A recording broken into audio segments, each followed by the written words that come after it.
Ciao a tutti amici di mattoscacco.com e ben ritrovati in questo nuovo video. Oggi andiamo a vedere due piccoli esempi, veramente dureranno poche mosse, per guadagnare un pedone in apertura.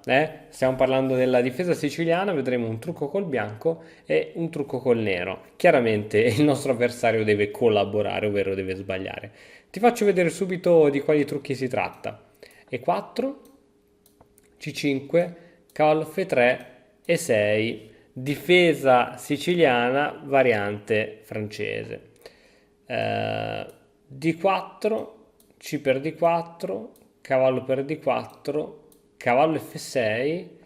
Adesso il problema di questo cavallo F6, a differenza, non so, di un D6, è che D6 super controlla questa casa impedendo al pedone E5 di spingere.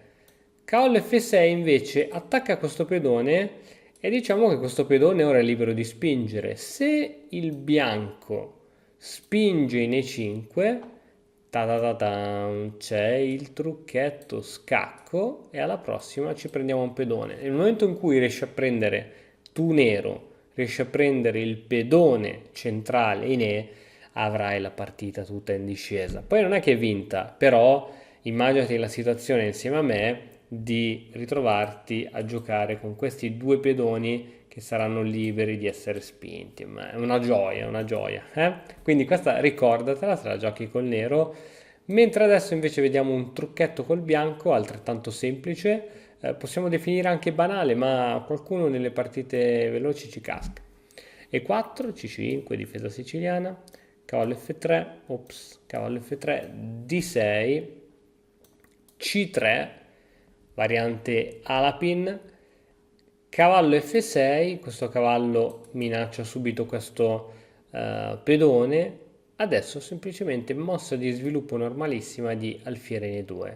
Cavoli, ma adesso posso catturare questo pedone e qui c'è ancora, ancora una volta, attacco doppio su re e cavallo con impossibilità del nero di parare, cioè può parare ma non può evitare di perdere il pezzo. Tac, qui andate addirittura in vantaggio di un pezzo, non più di un pedone, ma di un pezzo. Quindi diciamo che l'ingordigia in queste cose, diciamo che quando il tuo avversario ti lascia così gratuitamente un pedone in apertura, la cosa ti deve sempre far pensare, ma se io catturo quel pedone, ora cosa succede?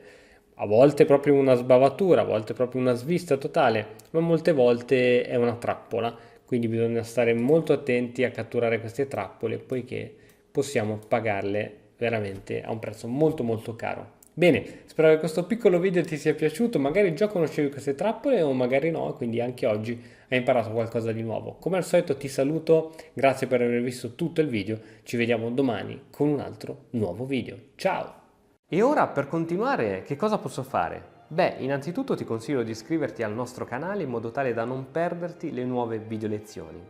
E poi puoi vedere il video che è stato più cliccato in questa settimana. Ci vediamo, ciao!